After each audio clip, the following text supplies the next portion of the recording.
दिला। जरांगेंच्या आंदोलनाचा आजचा तिसरा दिवस, पाहूयात त्या संदर्भातल्या टॉप 9 बातम्या। 58 लाख कुणबी नोंदींच्या आधारे जीआर काढा, कोर्टामध्ये अडचण असेल तर आरक्षण देताना सरसकट शब्द वापरू नका। मुंबईतून एकतर विजय यात्रा जाईल किंवा माझी प्रेत यात्रा, जरांगेंचा राज्य सरकारला इशारा।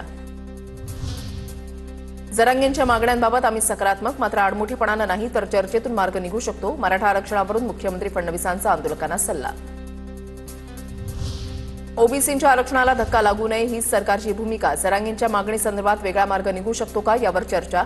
कायदेशीर बाबींसंदर्भात महाधिवक्त्यांचा सल्ला घेतला। मराठा आरक्षण उपसमितीच्या बैठकीनंतर विखे पाटलांची माहिती। आरक्षण घेतल्याशिवाय मुंबई सोडणार नाही, उद्यापासून पाणी घेणं बंद, कडक आमरण उपोषण सुरू करणार, मनोज जरांगेंचं वक्तव्य।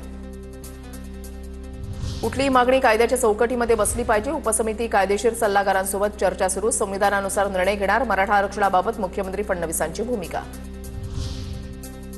आझाद मैदानावरील जरांगेंच्या आंदोलनाला पोलिसांकडून आणखीन एका दिवसाची परवानगी। जरांगेंच्या उपोषणाचा आजचा तिसरा दिवस, उद्याही आंदोलन सुरू राहणार।